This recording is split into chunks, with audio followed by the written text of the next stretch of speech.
my peeps, and welcome back to Passionate People and Preposterous Peeves.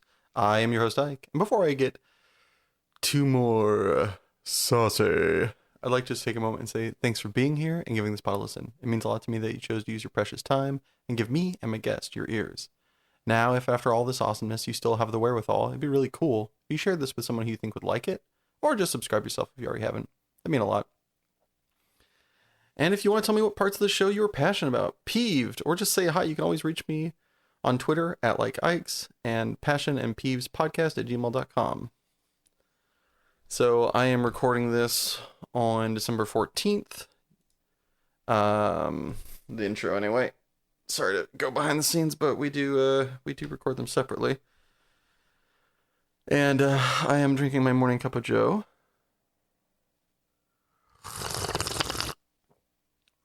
For all you slurpers out there. And oh man, that was good.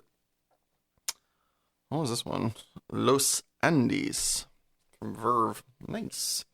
But I am headed out the door in 23 minutes because I am going to catch a plane to Atlanta with great friend and past guest Dan Silver.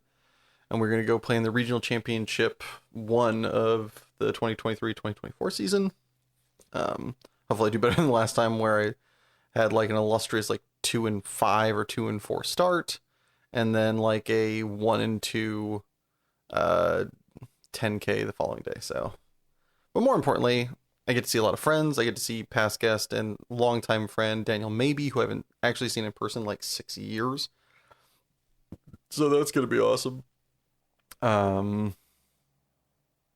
Yeah, so I'm just super jazzed, drinking my coffee quickly and recording this when I get out the door. As this is early, there's not too much to report from last time we spoke, so to speak. I guess I recorded one before I left, so the tournament actually went off to go play that I recorded prior to uploading the intro for last week's episode. I ended up getting the first place prize. Whoop, whoop. So that was, the awesomeness continues. Very stoked. And then, it's been the closing week of school. A lot of kids not wanting to do stuff but needing to do stuff. So that's been entertaining and funny. It's going to be interesting. Next we talk, I will have dealt for the first time in over a year at our company party. Let's see how my body likes that. In preparation, I'm scheduling a massage session the day after. But it's going to be interesting to do it nonetheless, and hopefully get to show off for my coworkers and show them what I do. But anywho, today's episode, or today's guest, and subject of today's episode, I don't know, is Hobbes. This is a man I've never met. I believe also reckon my Thomas Conme, maybe somebody else. Crap, I don't remember. Either way. I am so glad whoever put his name in the hat put it there. This was a delight getting to talk about many kind of fun things. Any who's a what's it's. Yeah, I guess before I go rambling too longer and potentially miss my flight, here's, what was this? Season 3, episode 22 with Hobbes. Enjoy. Take it away, past me. All right, folks, today on the pod, we have a man who has shared bath towels with an NFL player. He can run under a 6-minute mile and is related to the man responsible for the gunpowder treason and plot. Please put your hands together for Hobbes!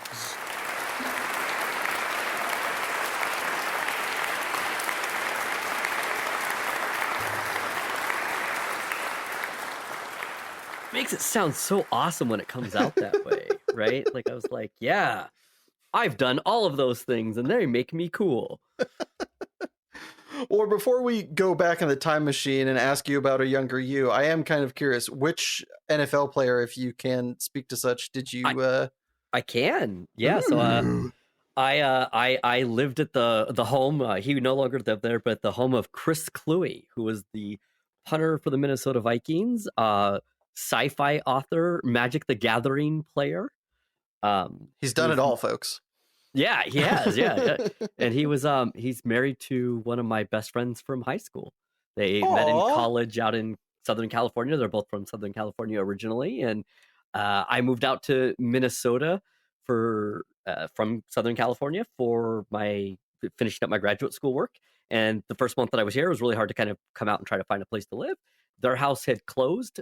They were waiting for it to finish selling, and there was nobody going to be in it for a month. So for a month, I was able to live in this like home of an NFL player and get to like tell people that. Yeah. So speaking of something with such a claim, growing up, what did you want to be? So hilariously, I mean, depending on what point in my life, I went through everything thinking I was going to be. I remember very specifically as a very young kid thinking I was going to be a literature professor, which I didn't know what that was, but I like Well, the word. How old were you when you thought you were going to be something so specific? So hilariously, I think I was in like second grade, but I had learned the word literature and I knew that it meant reading, and I like to read. That's so pure. Just yeah. this little old Hobbes being like, I like reading and teachers are cool. I want to do that. I want to be a read teacher. A read teacher, but I was also kind of a little bit of an elitist asshole. Yeah, you got to dress it up. So I had to be like, yeah, literature. And then I thought I was going to want to be a lawyer. That makes zero sense to me. And then I thought I was going to be a chemist. I started college with the plans to be a chemistry major. Where did you grow up that you fostered this awesome idea that reading was cool? Ventura, California. When you live along the beach and it kind of looks heavenly, there's in and out. I don't know. I guess you just think reading is cool. I have no clue. I was at a Quaker school at that time too. Whoa! I didn't know there's a Quaker school out in Ventura. Yeah, one of the Friends organizations I went to. All the oatmeal you could ever eat for breakfast. Yeah, went there all the way up until 5th grade. That was as far as they went. It's so weird growing up. So I grew up in northern Nevada, and all the schools up there, I don't know what system it is, they go K through 6 and then 7, 8, and then you go to like 7, 8 junior high, and then you go to high school, which is 9 through 12. Yeah. But a lot of schools in California go K through 5, 6, 7, 8. Middle school. Yeah. And some even do 6, 7, 8, 9, and then do the rest. It's just like, they wanted to make middle school have a little bit more oomph, I guess. I guess, like make that part of our life even worse. No, see, I went from Quaker school to Catholic school. Woof. And I jumped into a Catholic school where everybody had gone together to school basically since kindergarten. And I jumped in as a very awkward, I've always been awkward, but jumping into 6th grade into where people had gone to school together from the time they were like 5 was a trip. Yeah. Was it, did you have a difficulty making friends growing up, or were you one of those fish that they just, whichever pond you were in, regardless of difficulty, you're just like, well, you and you, let's go. That was the first time. And that like kind of started my like very difficult time of making friends and fitting in. Up until then, up until 5th grade, I was the person who'd gone to school with people since I was in kindergarten through 5th grade, and was a very outgoing, I was always odd, but it wasn't like nothing was really ever commented about, or it really wasn't seen as anything. And I carried that over then into this new school where I also was kind of, a know-it-all in some ways. I mean, it's completely 100%. Literature professor in training. Right. Literature professor in training. Then now meeting all these kids that he's never known, and like doesn't know that he should inhibit, acting smart or being loud. Was not a good adaptation. No. So from 5th grade, did you move to a bunch of schools, or was that, did you get just kind of shuffled to a different school and then and like the Catholic school trajectory was the rest of your way up, or do you have to like start over again? No, Catholic school for middle school, basically. So, it was just a Catholic school that went kindergarten through 8th grade, Catholic high school. And then I went on to study at Brandeis University, which was predominantly Jewish. In Massachusetts. Just trying out all the religious schools. Yeah. Yeah. So growing up, going from Quaker to Catholic, and eventually going to, a Jewish high school or college. Sorry, College. I mean, college. yeah, predominantly Jewish. Yeah. So doing that, did you have a song or a band that really cemented your childhood, or were you kind of just like all over the place with all these changes that each time you went to like effectively a new house of learning, it was like a new version of yourself?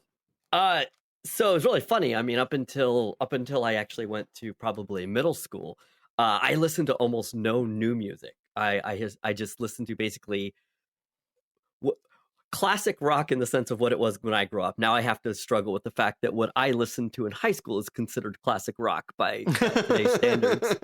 So I listened to the music that my parents listened to. So I grew up on a lot of really old country, kind of the Bakersfield sound. If anybody knows what that is, I will That give sounds you like full the credit. most.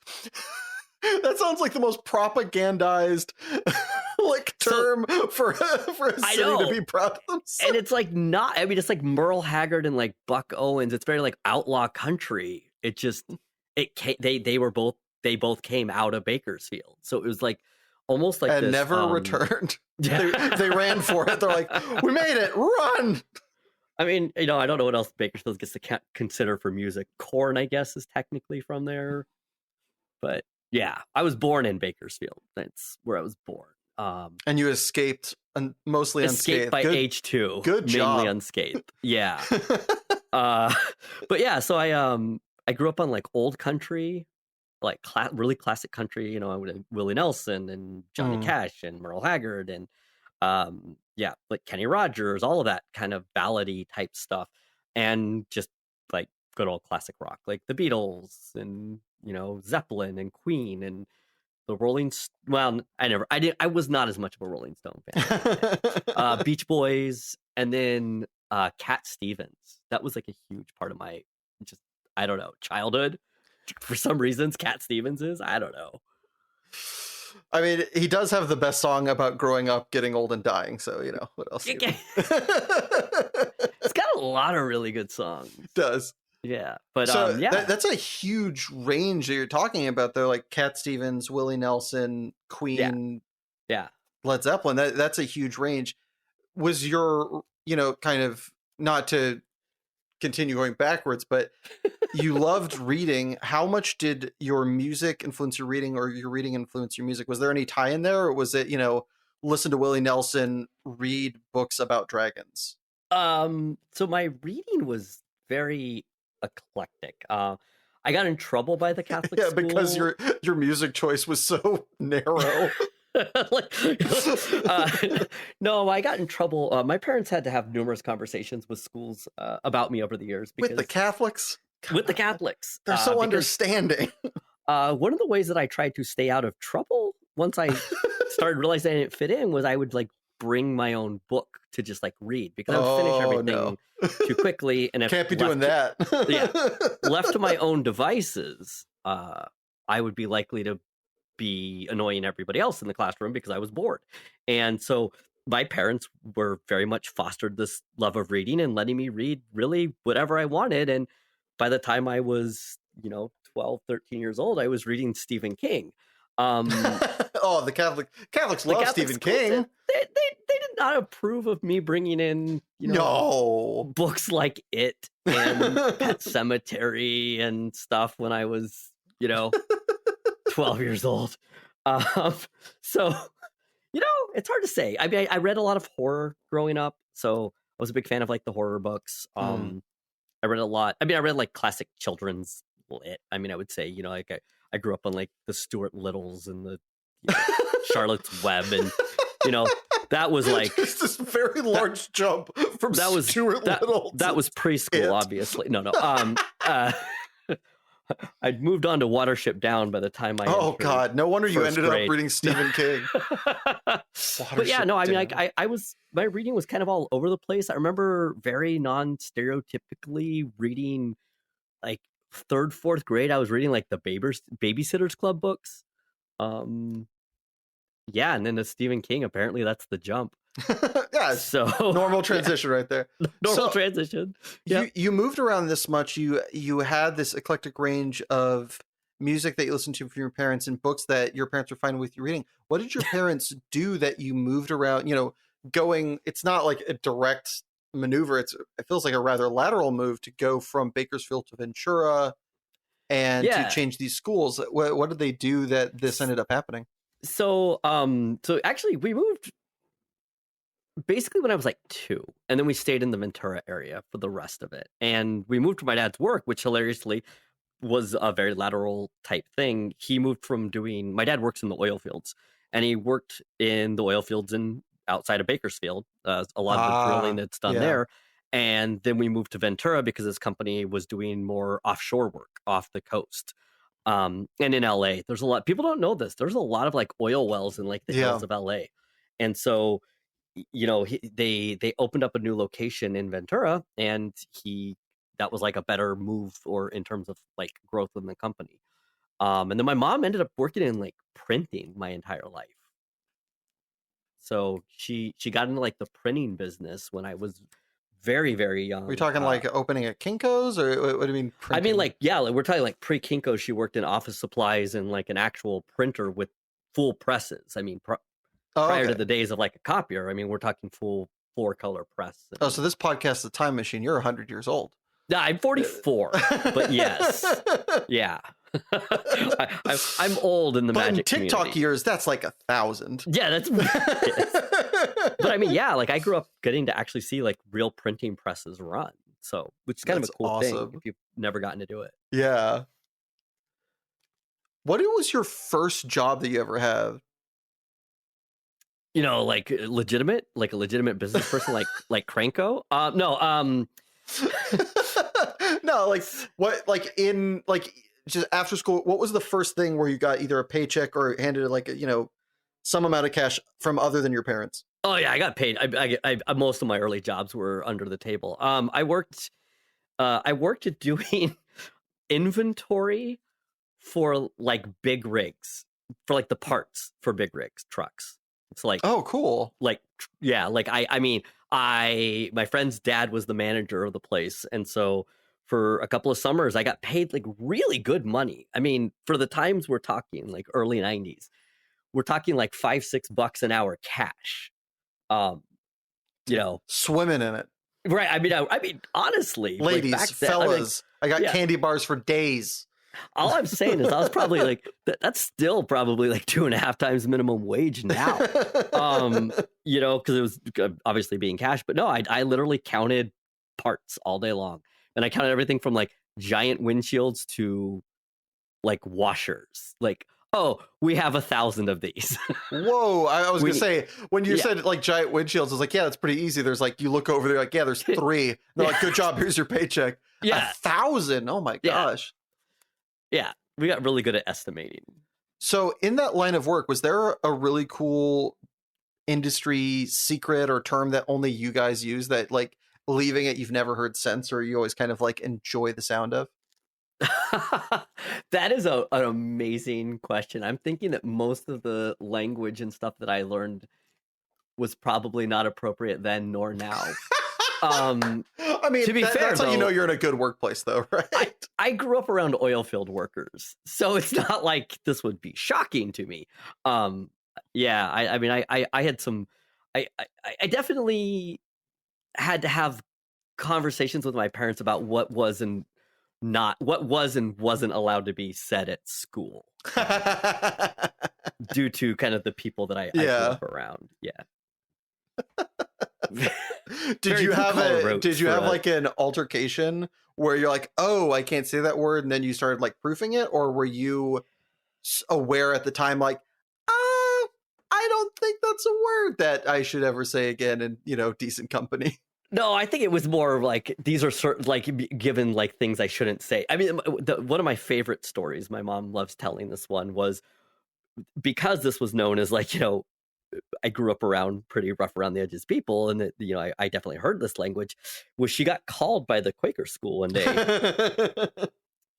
because I was saying naughty words. And she was like, so like, what do you mean? And they're like, well, he said the F word. And my mom's like horrified, and she like comes down to the school. She's got like has to go like she has to go in. They're like, we need you to come down. And she gets in there and they're like, yeah, so Thomas said fart. And my mom literally like busted out laughing and was like, did you really just call me out of work because he said fart? She's like, you said he said the F word.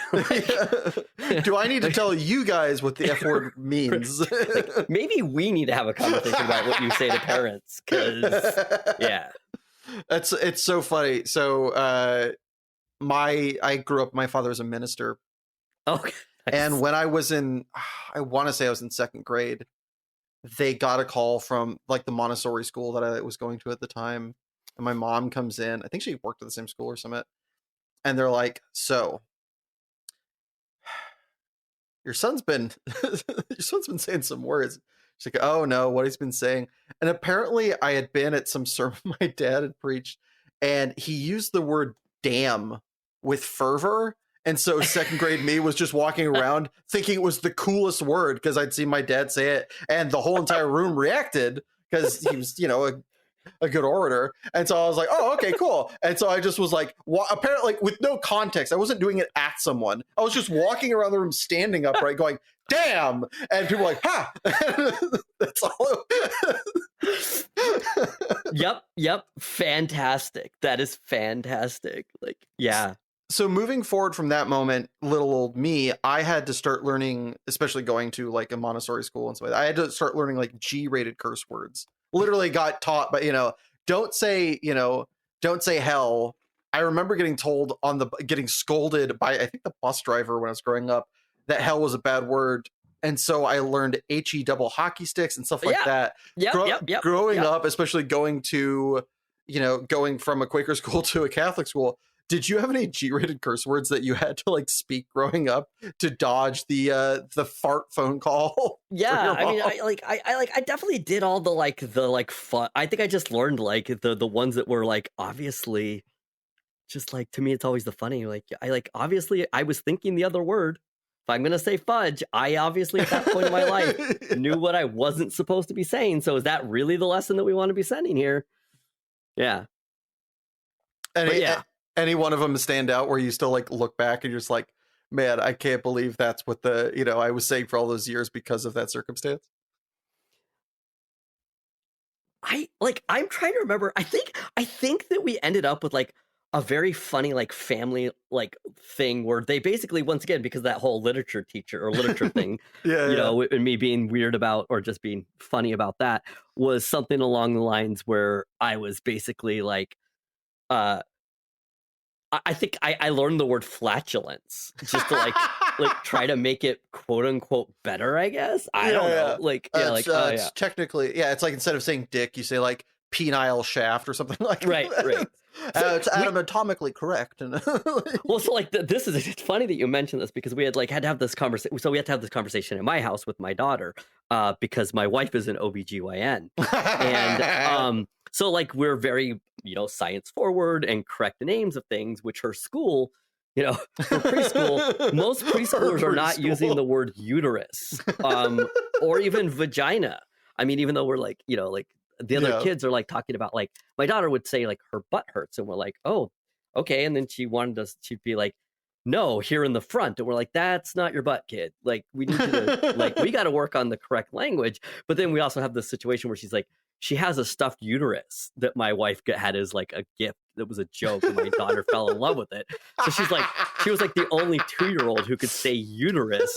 So I'm sure we will be getting, we're going to be the parents probably getting things in a different way. It's gonna be awesome. It's just gonna be, but it's gonna be like, it sounds like it's gonna end up being a proud moment, which is lovely. Just kind of like the same thing with, your mom, like, oh no, my son's saying the F word, fart. And she's like, my kid's great. You guys suck. I'm out of here. I'm going You're back gonna get called in by like a science teacher who's a little out of his depth. And just be like, no, she nailed it. You're a dork. You need to go back to school. Yeah. Like, oh, sorry, our daughter correctly identified everything that you were trying to like gloss over. Right? Like, we will not be apologizing for this. So even though you did grow up in some, I don't want to say backwards thinking, but a little bit kind of closed off schooling circumstances. Is there a piece of advice you got then, or maybe even later in life, that really stuck with you and you still remember, or really, made an impact all the way till today? Yeah. I mean, what's kind of funny is for Catholic schools that I went to, it was actually fairly liberal. In the spectrum of things, like it definitely was not like it was still a Catholic school. Don't get it twisted. Was a Catholic school, but I mean, like like in the in my English classes, I'm reading Brave New World. I'm reading Oh wow, 1984. I mean, hell, we read The Fountainhead, which was where I, unfortunately, edgelordy, high school kid in the 90s thought that libertarianism would be cool, right? Like, I mean, like it sounds good if you don't know. Again. It's like, it sounds good if you don't know other things in the world. So I think that for me, a lot of it, I guess there was like, I can't think of like something specific that like a teacher said or anything like that. I think it was just kind of a message that I did consistently get, that even though things had gotten very weird for me when I kind of started getting into high school and getting into junior high, where, I went from being a confident person to somebody that, like, I developed depression by the end of my high school, towards the end of my high school, not really having the language for that in like 1997. Yeah. But I'm sad. Yeah. I'm still sad. We still don't have the language for it. So I mean, but like, I think that a lot of it was just this idea that at the end of the day, and that's where things started getting better, was like, I didn't feel like I ended up having to change too much about who I was. Like, I just suffered. It was shitty. Yeah. But at the end of it, I still feel like I ended up feeling pretty comfortable with like who I actually was. And in this concept of like, even by the end of high school, feeling like I had like chosen groups of friends that were more, like, I think of like, now I think of it with like Magic, like chosen community. I didn't actually do a lot of like game playing. It's funny. So, I definitely had friends that probably played Magic, given that I was in high school, 94 to 98. I didn't learn until 2002. I mean, I was out of undergrad or my last year of undergrad, and I've still been playing this game for 20 years. Probably helped you study. yeah. Like, I laugh because whenever I get talking to people, like, "Oh, I've been playing for 20 years," and I'm like, "I've been playing for 20 years, and I didn't even start until I was in my 20s." It's never too late. Yeah. I do think I got like that message of like, you know what, like you like still keep being that like Hobbes, basically. What was it, do you think, at that time that had you depressed? Was there an event? Was it, just the high school circumstance, changing again, school? What was it? High school circumstances were definitely a big part of it. I was definitely a not overly popular person. The guy that likes reading. I like joke because like I was in high school, I was, for the first 2 or 3 years, I would say I was always known. At least people knew who I was, but I didn't really feel like I fit in kind of anywhere. It started making a difference once I started running. You mentioned my sub 6 mile. I mean, in high school, for a solid single mile, I could run sub 5. But let's throw that out there. But until then, right? Like, I didn't have until really that senior year a sense of community. I suffered a lot of the just typical like loss of confidence over the years that I had built from childhood. I had felt, like I said, I felt like a very confident person, but experienced a lot of rejection, especially around like romance, and just like, I don't fully know. I mean, that was the way that I got diagnosed was because I was running inconsistently during the middle of like our cross country season. And so I don't mean to laugh, but that is the funniest way to get diagnosed with depression, is your coach being like, "Man, yeah, like they're different by a minute." Right. Like you're like, you're having a great race one week and then you're like, just, you seem sluggish. That's a great coach. Tired. That or you were his star player and he was like, no, I actually think it's funny is I think this was more me and my beginnings of anxiety and depression, nervousness, was like, something has to be wrong. It was more on me. It was more introspection. Okay. Yeah. So I was hoping your coach was just like, we got to get you to a doctor. He cared that much about you and or the school. I did have a fantastic coach. I will say I actually had a fantastic coach in high school. And so like I really I went to the doctor with this like assumption basically that I must have like an iron imbalance or something must be wrong because my sleep was all off, and like I was tired even though I would sleep tons, and then I wouldn't be able to sleep at night, and I would be up until 1 to 2 maybe it's an allergy.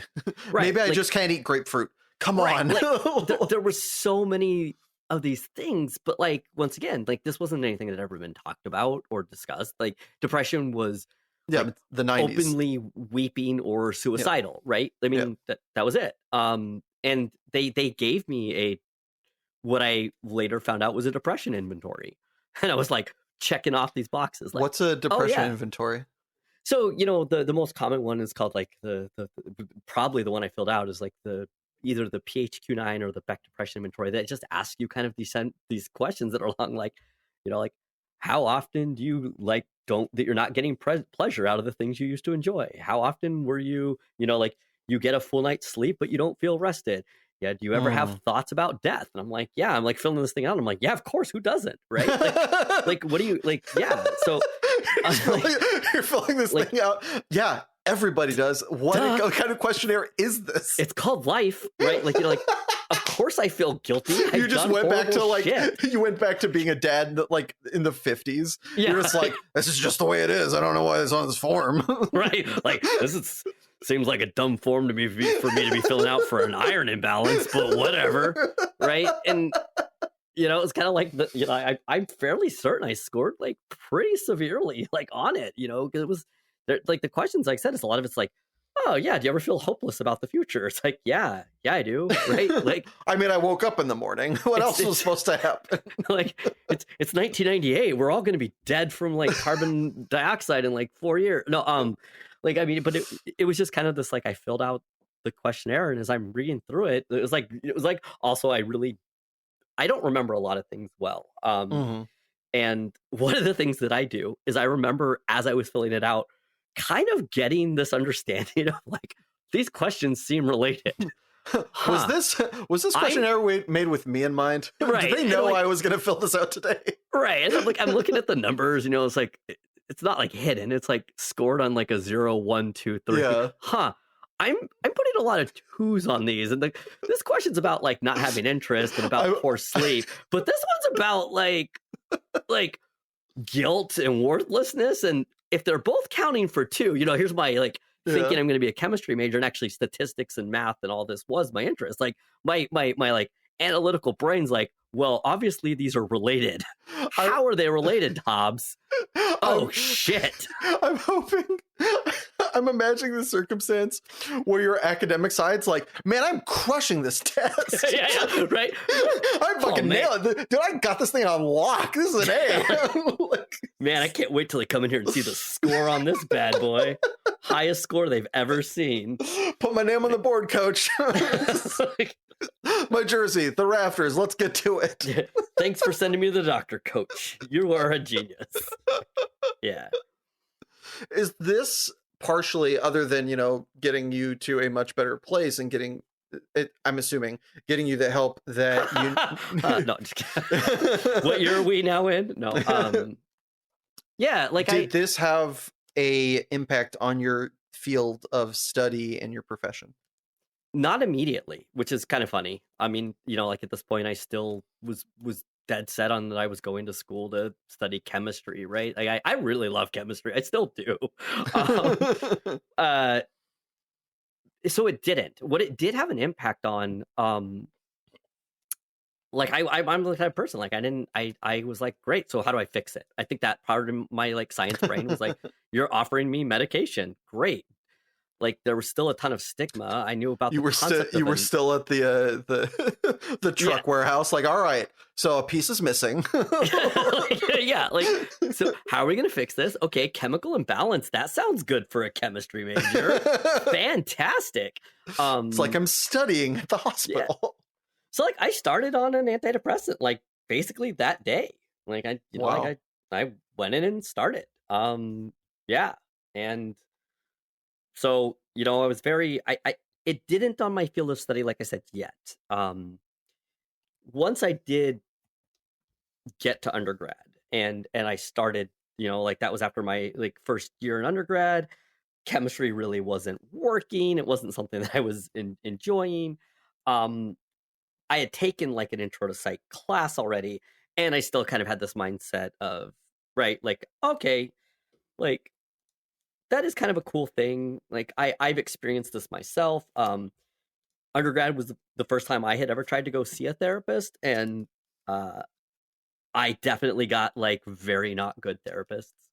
And In the so 90s? Come on. yeah, I think it's just the really old school that like just reflect back to you what you say, but they don't really offer anything other than that. Here's some And laudanum. Get over it. right, oh, God, I wish. No, I mean it was just like I would get the guy who would just like repeat whatever I said and like add nothing, not even change Yeah. it, just like repeat it. You're basically standing in a canyon. For Right, an like hour. okay, I don't need a parrot. Like that type of therapy may work for some people. It doesn't work for me because all that's happening If I right needed now, a parrot, I'd go to a pet shop. right, like I could do this a lot cheaper. But it was And kind of have that a cool mindset. cockatoo. He did have that like no, I fucking hate birds. So he had that like very much like the stereotypical like, so how does that make you feel? And it sounds to me like, and then repeat back what I said, which I soon discovered that he was just like repeating very directly. So then I would like purposefully do things like swear just to hear him swear. So I'd be like, I just feel like everything around me is just so fucked up. And he's like, ah, yes, you think it's fucked up. And I'm like, this is not helpful because I am laughing at you right now. Like, you're right, man. It is fucked up. It's just so shitty. Ah, yes, it's very shitty. I'm like, dude, we're done. Like, we're good. We're good.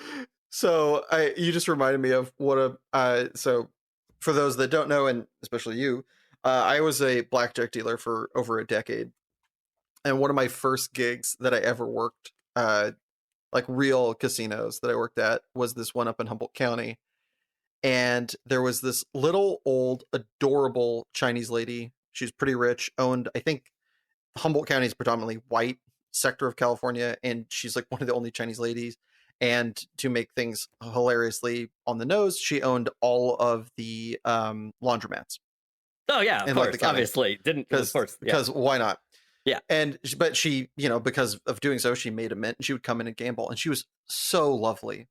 But she had this affectation that one of the dealers, who was a notorious imp, found out about, where if she did not know a word, she would repeat it back to you and pretend like she did, as kind of, I don't want to say like a coping mechanism, but a way for a first generation Chinese immigrant to assimilate into society is my kind of guess. And so he wouldn't have her say anything fucked up, but he would start like he would start sing talking rap lyrics, and she would say them back to him. So he'd be dealing, and he'd be like, "Go shorty, it's your birthday." She'd be like, "Ah, go shorty, it's your," and he would get her to sing whole entire songs that she didn't know what they meant back to him. And so, wow. Like, when you're talking about your therapist, you're just like fucking with him. It's like, yeah. I mean, thanks, like, Andrew. yeah. I know you're not hearing this, but you came to my mind. Oh, that's so great. So when, after this lovely introduction to therapy, did you find a therapist that worked for you? And when did you, for those that didn't put two and two together, Hobbes is a therapist. When did you start to look into having that be your field of study?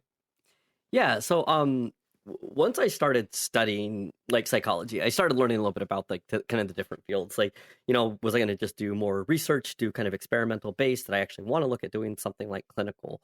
You know, actually being Was this for like self-help or? Sorry, like when did you decide to? How did it go from I'm going to do chemistry to I'm going to be a therapist? Where was the jump there? Yeah. So the jump was I got a D in an organic chemistry class with a very contentious relationship with a professor, which is impressive when you realize that there was like 100 people in the class.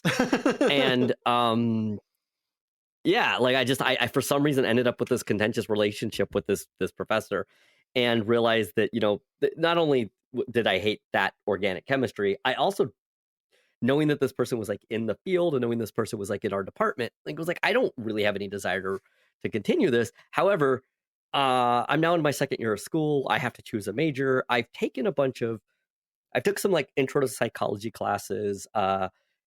Psychology is still very science heavy, and I'd already taken calculus and physics and chemistry, all the stuff that you actually had to take as part of a psychology degree.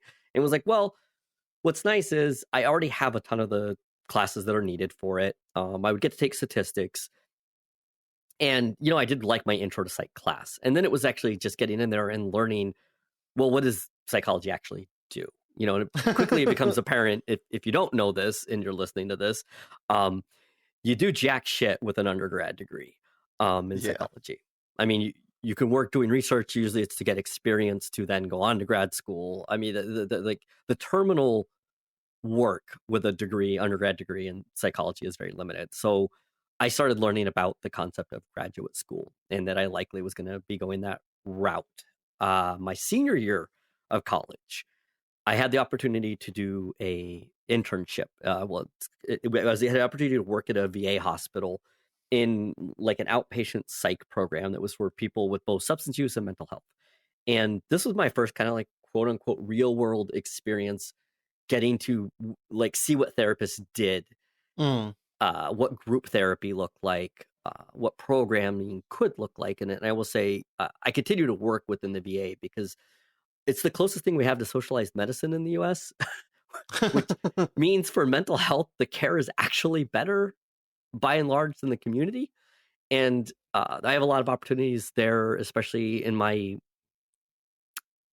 expertise. So my expertise, I work with people with psychosis, with schizophrenia, like schizoaffective disorder, bipolar disorder, but people who experience like hallucinations, delusions. I especially work with younger people experiencing this for the first time. And within the VA, I have a lot more resources at my availability to be able to help people. So it was that senior year getting to do that placement. It's not something that most people have the opportunity to do outside of like starting grad school. My professor, who was the chair of our department, had just developed a bunch of really good relationships that it was also the wild, wild west days, I will say, compared to now, in terms of like legal and what places would let you do. Like the VA they gave now, us an ice pick and they said fix it. it was close. I mean, no, it wasn't close to that. But like, I mean, like now I can barely do something like drive a veteran somewhere while at work. As a 22-year-old, they had me transporting veterans to and from their homes, going in and doing home visits for people with like no supervisor, like no license, nothing. Fine. He's young and limber. Right? Like he runs cross country. He's fine. It's like we just don't allow stuff like that. We would never be letting people do that. But back in, you know, early 2000s, and they took help wherever they could get it, and it was very fortunate for me. I got that opportunity, like I said, as a senior and undergrad, which most people won't get, and it was fantastic. I really enjoyed the work.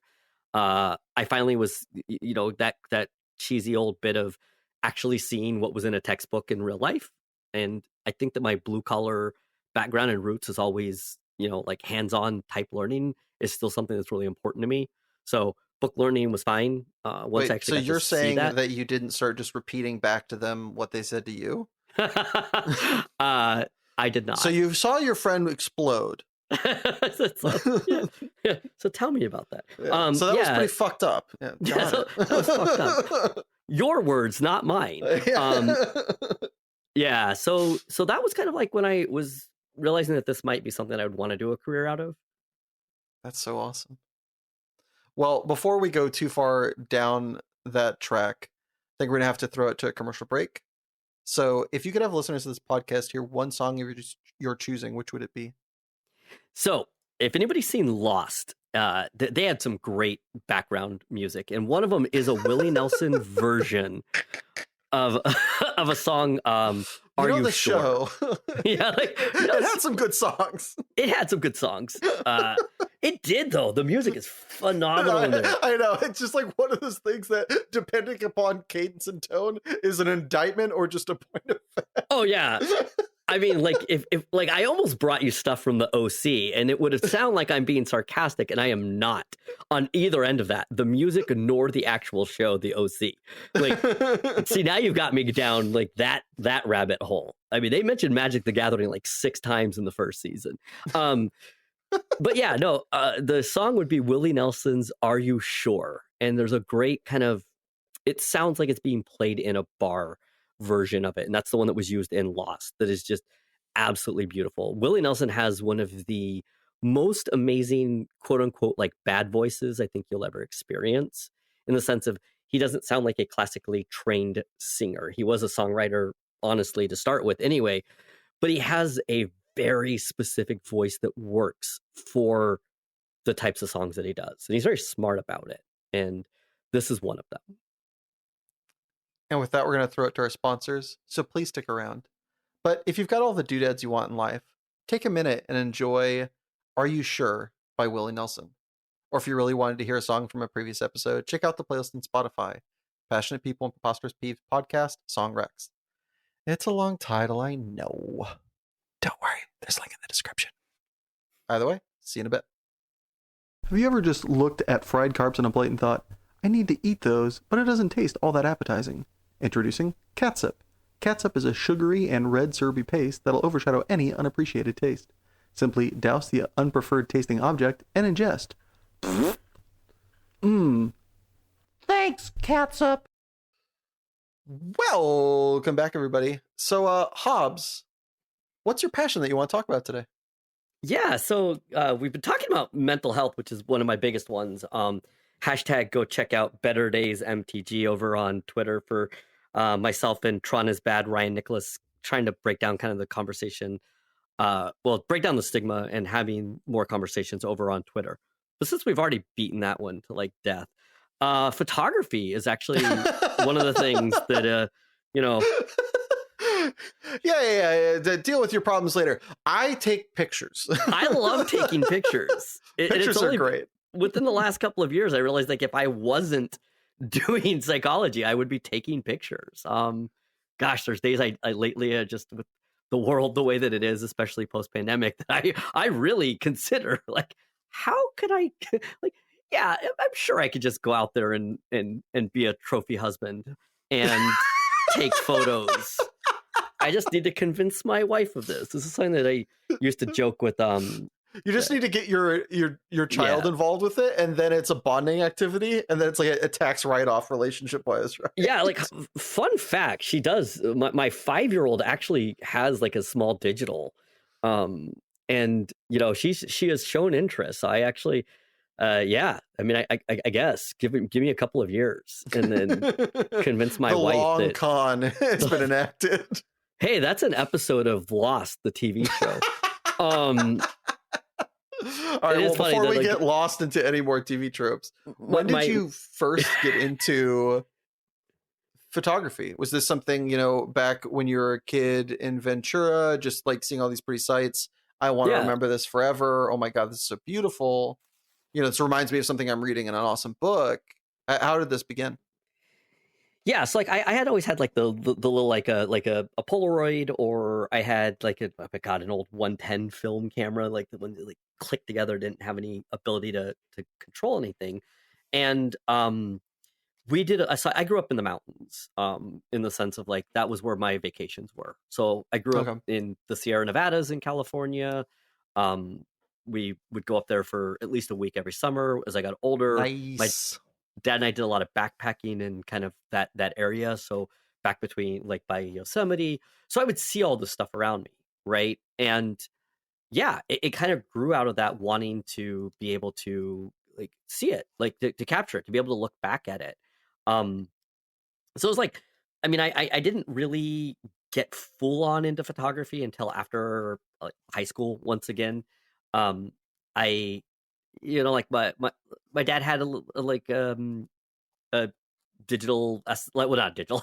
Wow, that's gonna date myself. I was like, yeah, my dad had a digital SLR. No, he had an SLR. He had a camera that you could switch lenses on. We had the cool shit, yo. Yeah, we had to work for it. We had to develop it. We didn't know how it was going to turn out. Yeah, no, I mean it's funny that you say that. So during, and then like when I started getting more into photography in like my early 20s, I actually got my uncle's old like 1970s Pentax film camera. Fully manual. Hipster. Like absolute. I come on, like I don't know if you can call me a hipster when I had this camera in like 2003, right? Like now it would be a hipster. So the fact that I am shooting with it like this 30 week, years, not a hipster. 50 years, that's hipster territory. Well, actually, pushes up glasses. Like that's like the camera. If anybody got to learn with film, that is like the camera that everybody learned with, because the thing is a beast. I say this, and I literally just dropped a roll of film off to be developed. Yes, like with that camera, and it's kind of cool. So I learned with film, and I will say one of the things that you just mentioned that was very helpful for me was I didn't get to see what it looked like. When I first learned to do fully manual and to kind of take control of all the settings, I 100% did not know what that was going to look like. And it wasn't cheap. No. Right? Wasn't the cost of a memory card that I could just delete. I mean, I had to buy a roll of film. I had to take it somewhere to get it developed. I unfortunately didn't get to learn to develop it on my own. I still want to. I was going to say, where did we turn our bathroom into a dark room? We're thinking about it now, right? So I'm returning to this love of film recently, which is kind of why it's fun to be bringing this up. But it was like a great way to learn, right? I had to learn a lot more about aperture, and I had to learn about shutter speed and what that could do to it without getting in the moment feedback. And then try to remember when I got the film back, like, what did I do with this one? Oh, I was going to ask, did you like mark down like the way you shot the shots in order? No, I was never that organized. It was more like books once again, right? Like I did a lot of reading about it, and I understood kind of the concept. Cool. Like cool. I'm getting some wispiness when I took a photo of, water flowing over rocks. I must have had a slower shutter speed. Oh, okay. Right. Like even in this photo of of this mountain, I'm getting rocks in the foreground. I can tell that there's some depth between them. Okay. That is because I was using a more, I'm using a more like turned down depth of field. So I'm using things at the higher end of like my app so that I'm getting more in focus at different, like distances away. Right. Like I just learned that stuff through like reading about film and reading about photography, more so than just being able to just like play with a camera and see what happens, which is a cool thing. Like it is great to be able to learn now with a new camera. Like I love the power of my digital. I own a full frame Sony camera that's like 45 megapixels, which is just mind blowing. I will tell you, like I could blow up like a billboard. And I love the power that I have from it. But I am very appreciative that I learned. My initial was just learning about like framing shots. Like I didn't, because I had to think about my framing, because I may only take one or two of the same shot. I wouldn't take 30. You're not going to take infinite and look at them and then delete them and then can move forward. Right. Those are, it is a permanent decision. How much of it, before I forget this, how much of it is kind of a weird mind fuck to see the Polaroid coming back? It's pretty cool. So Chase Manicurves came out for MagicCon Minneapolis, and they brought a Polaroid with them to the cookout that I had at my house, and they took all these photos, and I got to see them afterwards, and it was cool because it really felt like this going to be in high school again. Just tape it to the fridge. In Vegas. So Drew, Show and Tell is, I don't remember the full name, but Drew, he's a Magic the Gathering content creator who does photography as well. He came up with this really cool project where he gave a bunch of us that do photography, that really enjoy photography and have like a lot of experience with it, disposable point and click cameras to take photos around MagicCon Minneapolis. This is like the OG yeah, like 30 shots or whatever like that. And then you have to like send it in. Yeah, like do it all the way back and then like put it in the mailbox. Yeah. Yeah, and so we all did this, and Drew even found black and white ones. So I got a black and white point and shoot. That like I love that thing because those never existed. Those were made intentionally. Oh, 100%. Like that is nostalgia. But it was so much fun. Like it took this whole other level of like trying to look through a viewfinder that is literally a little square. You can't tell what depth of field is going to look like. Where's the camera focusing? God knows. I don't. Like I'm looking through this thing being like, well, this looks like it could have some cool lines. I'm hoping to get some contrast because that's another fun thing that I really enjoy is it's like shooting. The art equivalent of rolling dice down a mountainside. I mean, like when you get to the bottom of the Grand Canyon, you'll know if you got snake eyes or boxcars. Right. You just have no idea. No idea. But it made me think a lot more before I took the shot. I had to send it back in and then like embarrassedly wait to be like, Drew, how bad are they?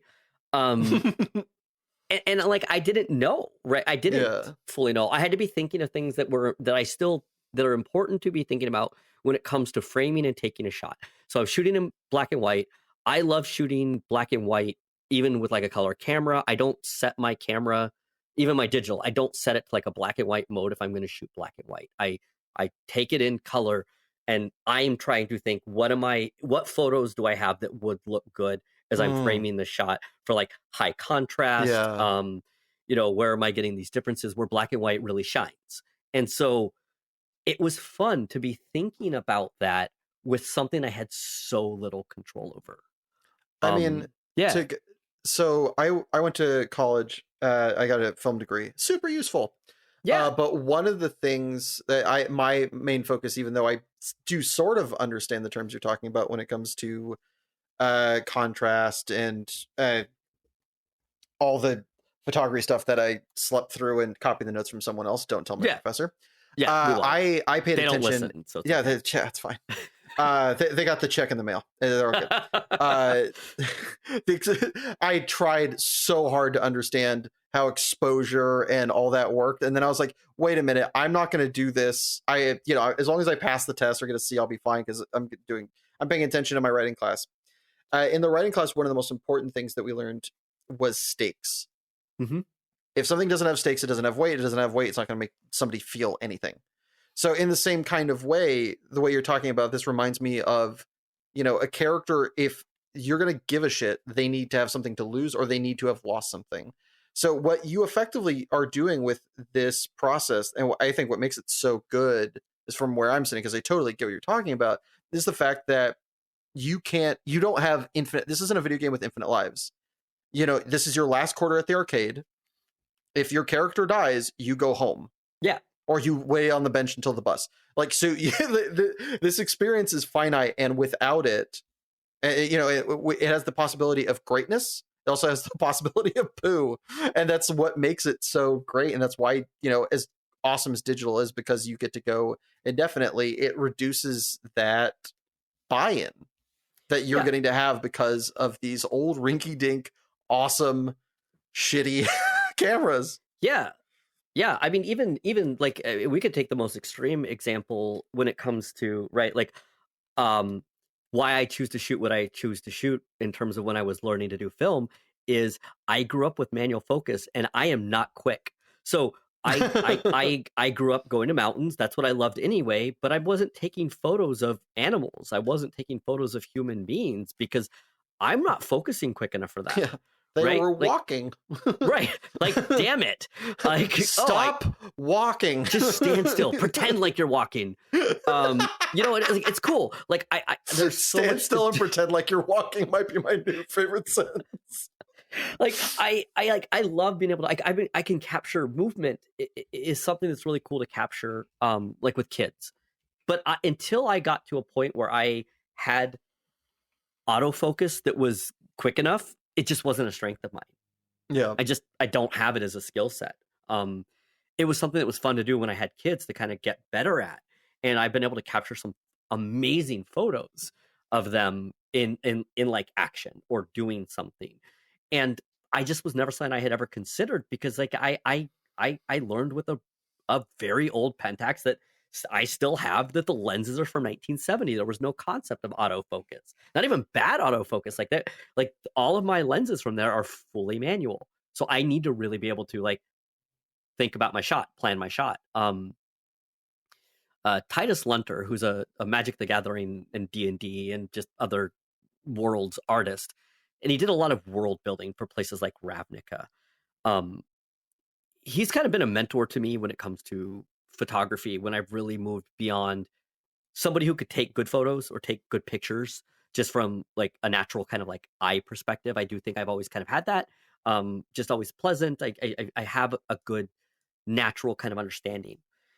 But he started challenging me, as you were saying, to like tell a story, right? Like taking things with a lot more intentionality for why that shot and why am I choosing to take it that way versus just, you know, especially with digital, take like 30 versions of it and then see which one comes out the best. But actually still, even if I have an infinite resource, am I shooting things intentionally? Am I shooting with purpose?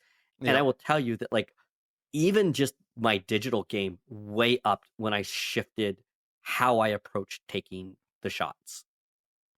Yeah, it gains yeah. certainty from haphazard. Yeah.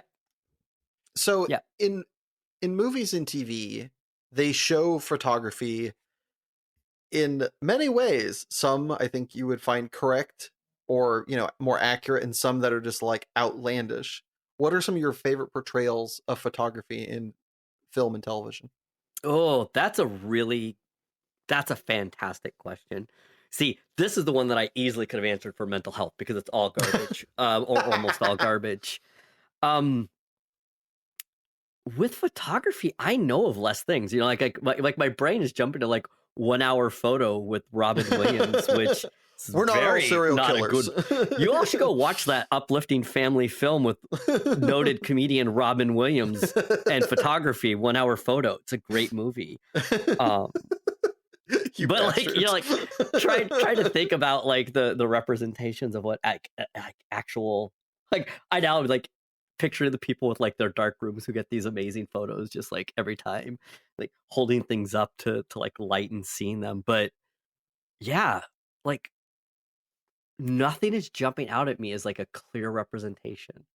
I mean, I think that's a good one though that you're pointing out, is that there's no movie almost ever where a character's in a dark room and they're looking at something that they fucked up. It's always pristine. They're always, if you look at even the lineup, when it's a lineup of them, which is just, you know, accurate as opposed to just one stupid photo, when there's like a lot of them clothespined at the top, they're all like perfect. Right. It's like, even if they're photographers, that's horseshit. Right. Like, especially with film like that, like that's not gonna happen. No, it's so dumb. Yeah, I would say I like, it's funny, like the one representation that just came to mind was Peter Parker in the original Spider-Man, which I will say is still my best, laziest costume of all time. I went to a Halloween party as Peter Parker, where I literally just made like a name badge that said Daily Bugle that said Peter Parker on it. I just took my like, work name badge that I had that had a photo on it and put that over it and made a Daily Bugle badge and then like wore my camera around and just said I was Peter Parker all night long. So awesome. That's great. Yeah. But like in that movie, like the first one with like Kirsten Dunst, he's like taking pictures of like the spider and you get like the people bumping him. And you get to see like his look through the viewfinder. Yeah. What would you say is the biggest misconception people generally have about photography?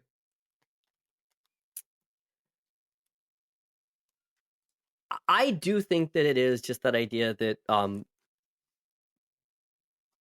that like the digital world has made like it obsolete. I think that this is something that it's funny, right? Like film in general, like that was a thing. Moving into that, like the idea that like the camera was going to make art obsolete, and then moving into digital, like the idea that you still can tell the difference, even I would say about people who have had training or people who spend the time with it, right? Like, yeah, you can take that haphazard approach, and you might get stuff that's decent and usable, but I think you will still be able to notice the difference on people who shoot like high end. Yeah, I mean, Ansel Adams is still a name for a reason. Right. Right. You know, God, and you think about the fact that he hand developed those things. he hand developed them, and he also was doing it on black and white when people said that was dead. I thought Ansel Adams was like way back in the, he was not. It wasn't that long ago. I mean, yes, like there's a range. I mean, he shot for a lot of years. I mean, he was like the photographer for Yosemite for many, many years. But yes, he 100%, like he did shoot some color, but he just. Yeah. I mean, he was shooting into the 80s. Like he could have been. Oh, yeah. Oh, like he could have gone over to color years ago, and he was like, black and white's the shit. Yeah. And I'm going to continue doing it. And people were like, all right, Ansel. Okay. And then it was like, yeah, I know. He's like one of the most remembered. Grandpa. Yeah, exactly. But he's like one of the most remembered of all time because he had the patience and he had the eye for it. Right. Right. Like, I mean, you could, like, even then, right? Like him comparing even just his eye and some of the framing of shots he did versus like high-end digital cameras that could produce much sharper images that people can, like with a lot less grain that he's going to have in it. Like, I mean, that's all part of the actual chemical process behind it. But like the fact of the matter is, like, dude still had an eye. Like his photos are still going to like stand out and be striking. And then you just even think about what equipment he was shooting on. I mean, yeah. So on the reverse, what would you say is your favorite non-obvious aspect to photography that most people don't know, but that just makes you giddy? Oh, that is a really good question. Like the non-obvious pieces that go into it. The best camera is the camera you have with you. So this is like a phrase that always sticks. You're with like me. Mixing photography with therapy, my guy. I know, but it's true. It's funny because like there's this is where you see that overlap that I get from these things. But it's true. Like the best camera that like we talk about this all the time, right? Like if I'm driving alongside the road and I only have my cell phone camera on me, that's still better than not having anything. Like for me, I still am taking something out and I am capturing that. I've talked a lot about this on Twitter that with my depression, my memory gets really impacted.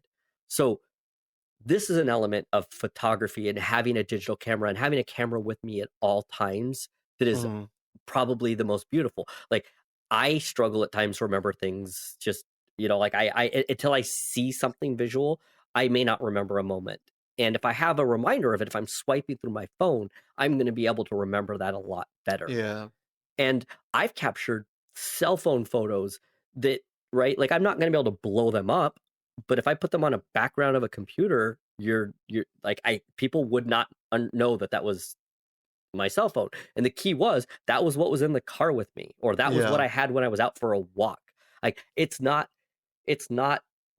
practical for me to hike 10 miles back in somewhere and carry 3 lenses, a camera, my kid, right? Like I took our last trip up in the Sierras. I took my I mean, it's a Sony mirrorless. It's like the A6000. It's the like classic one that a lot of people use now for webcamming or use for like that sort of thing. But like, it's really lightweight. It is a very lightweight camera. It's not going to be weather sealed. I'm not going to go out and shoot in the middle of a snowstorm. Yeah. But like on a nice June day in the Sierras, it's what you had on you. Yeah, it's what I have on me, and it's easy for me to carry and take my daughter and get the photos I want. The way you were I didn't mean to laugh. the laugh kind of interjected right when you were talking about your depression, essentially. But I was just imagining you going on these trips and being like, hold on, I gotta stop and take a picture. It's like, man, going to the grocery store must be a pain in the ass. MagicCon Minneapolis, I was driving somebody back to like the downtown area, and I literally gotta get to the airport. Hold on. It was raining, and we were going back downtown, and like we pull around the corner to this beautiful like fog that's over the city of Minneapolis downtown with like lighting behind it because of all the downtown buildings, and I literally like jerked the car over to the side of the road. Like, I almost killed okay. us, but damn, like, this is a hell of a wallpaper. Like, I jump out. I'm like, I'm grabbing my nice camera. I'm grabbing some cell phone photos just in case. I'm grabbing the camera, and I've had these people that are like, "Really, dude? Like, like, yeah. My flight's in 20 minutes. Like, you'll be fine." All right. Well, to switch from the lovely to the lackluster, Hobbs, my friend, what is your preposterous peeve?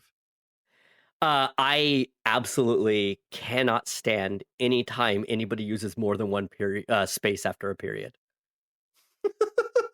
And this isn't new, but I say this, like, I made this conversion because I learned on typewriter, y'all. So, you know, like I learned pre word processing, and the word processing, when I learned it didn't automatically correct that for you. However, as early as like 2001, there was already switching over to one space after a period instead of two. It is 2023. I should not be reading anything you write that has more than one space. My eye, and I say this in the sense of like, if I'm reading a note in a medical chart, I will get distracted as can be because I see it. I can see it. And this also comes from growing up around printing. I can see spacing when they're off. Like kerning, if you've ever done like anything that, like, if you really want to just tilt me, just like put a tweet out there where you vary like your spacing, and I will absolutely like eye twitching and get unreasonably angry. When did this first, was it literally, you know, when you're like first getting into using a typewriter? When did this really start to come into It your... all started back in Quaker school. No, I think they used to hit us with bag of oats when we didn't get when we did a second space. I think it was really, what's really funny is I think it slowly started like, okay, that was the way I had learned as well. And early in 2000, I start seeing, okay, you know, all the guides are starting to say, okay, we're probably going to be moving to one. Software is doing this. By, I'm going to say 2004, at the latest, this has been an issue. We're going on 20 years of me not being okay with two spaces.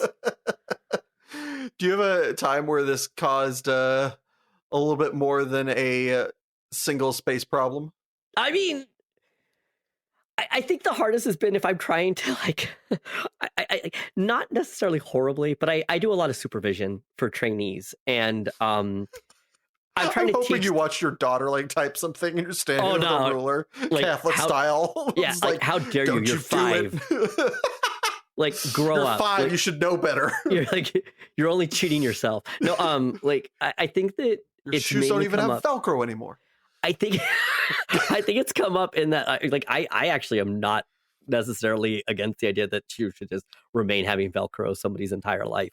So I'm lazy, but no, I think it's mainly been trying to get work done at like the VA, just because there's a lot of providers that still do this, and it slows down my ability to quickly scan, and I will get upset at somebody that I don't even. There's an know. extra half page, like I. Right, like it took me longer because I had to deal with the fact that like, or they do it inconsistently. That's the one that's going to really, like, sometimes they do 1, sometimes they do 2. That is the worst. That is literal the worst. That's hell. There's a condition for that. Yeah. That more on that at 11. But there's a condition for when they set a tempo and change it musically that causes problems. So that actually makes sense if they're doing one and then switch. Right. And isn't there something to do with that? Like a little bit in like, I mean, one of the things they use to make things jarring in Across the Spider-Verse was the way that they animated. Yeah. So like Hobie in particular. In the first one, this is actually, I didn't know that you knew one of my favorite tidbits about film. So in the first Spider-Verse movie, when Miles Morales accepts his power and does the inverted jump down into the city and like starts to fully be able to realize and use his power, they switch from, I think it's the 2s to the 3s or the 3s to the 2s. I can't remember which direction, but they changed the animating process. For those of you who don't know, since we're talking about film a second ago, photography a second ago, this place. When they do animation, except certain films where they have an astronomical budget, they animate what is called on the 2s or on the 3s. So your stereotypical film has 24 frames per second. Your eye can't usually tell that much of a difference. So to cut cost, they usually animate on the 2s. So instead of 24 frames per second, they do 12 to save on time. And if they're really cheap or it's really hard to animate, sometimes they'll do on the 3s, which is 8 frames per second. Your eye can start to kind of tell when you get to the 3s, in my opinion. If you watch Puss in Boots, I'm pretty sure all the fight scenes are on the 3s, and you can kind of tell. It still looks great, but you can kind of tell. So when they change from that scene to kind of give the film a noticeable change, like not change the color palette, but to give the audience a subconscious feeling of change, something's different, something's new with the character as he is, kind of it's a story writing term that I should know for this. Like when he's crossing over the threshold. There we go. Crossing the Rubicon. No. Exactly, crossing the exactly. When that happens, they change from the 2s to 3s so that the audience can feel that something is different. And you do, like, I mean, you will feel that, even though, like you said, you may not visually be able to explain why. So, yeah, it's really cool. And I know that they did, like, Hobie is like out of sync in the second one, and I think they do parts of him on 3s and parts of him on 4s, and like. Yeah, 4s is really noticeable, and I think it's meant to be because he's like the punk. Exactly. And like there's some that movie is wild, or just both of those, but like for the animation techniques that they do. So this is, I mean, I know how far afield we are with whatever. I don't even know how we got here. But like growing up, my uncle's best friend was an animator for, well, back in the day, Hanna-Barbera, and then was storyboards for Disney. So. I kind of get to grow up around like animation, which is kind of a cool thing. It's all coming full circle. Yeah, all of it. The spacing, the photography. That's what it was. It's all there. Spacing. It was the kerning. Yeah. Yeah. It was the change in tempo, like musically or visually. Yeah. No, it's fascinating. But yes, that it 100% will set me off. Yeah. Well, before we set you off anymore, we're going to head to our second ad break. But don't go anywhere, because when we get back, Hobbs is going to enter the lightning round. This podcast is sponsored by HOBBES. One of the easiest things you can do with your hands in a light source in a dark room. Over human history, millions of people have used HOBBES to great enjoyment. With limitless possibility and no upfront costs, HOBBES will have your hands busy forever. Or until the power comes back on. So what are you waiting for? The power to go out? Oh yeah, right. Okay. Well, but when it does, we'll see you and your HOBBES on the wall. And we're back. Hobbs, are you ready to enter lightning round?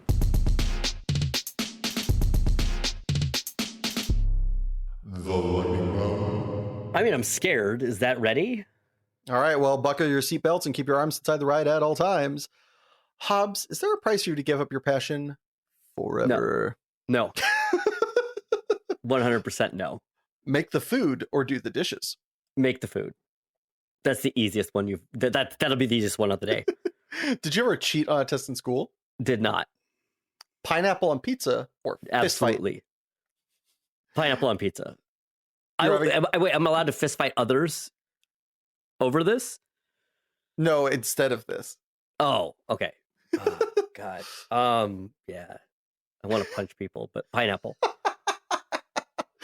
You're having the best day of your life. What happens next? Another amazing thing or something terrible? Something terrible. Is professional wrestling cool or lame? Lame. Do you create your own thoughts or do you just listen to them? Nope. Neither. It's a relationship. It's a bi-directional relationship. Album, shuffle, or playlist? Fuck that question. We're going album. Is there such a thing as a perfect piece of art? Yes. Have you ever had a crush on a cartoon character? Yeah. Are you out of touch or is it the children who are wrong? The children that are wrong. I'm 44. We know the answer. I'm right. What is more important, freedom or structure? Freedom. Would you rather have tentacle arms or kangaroo legs? Tentacle arms. Right answer. Yeah. Are hot dogs tacos? No, they're sandwiches. Would you rather meet an alien or a ghost? Alien. Skydiving or deep sea diving? Skydiving. The ocean's fucking scary. Concur. Do you read in the bathroom? Yes. What? Is karma real? Yeah, karma is not real. Do you pee in the shower? Yes. I'm a human being. Yes. To get a song out of your head, do you listen to the song or listen to a new song? Listen to a new song. Do people who prefer Pepsi to Coke deserve rights? No. Wait, which direction was that? Either way, people don't deserve rights. That was the question. In a matter of speaking. Do you work to live or live to work? Oh, come on. Work to live. Could you eat Could you eat 37 of your favorite food for $5,000 in a 1-hour time limit? Yes, I love sunflower seeds. That's cheating. Either way, though, congratulations, you've survived the lightning round. That was intense. Actually, it was in an office. Now, Wow. Now, as a reward, my galvant guest, I grant thee a lightning round question of your own to be echoed until we get bored of it. What you got? So I got, would you rather get rid of all pain or get rid of all debt and hunger? There's a follow-up question here, but since this is my own format, I know I don't get to ask it. What do you do? I'm just not going to give an answer.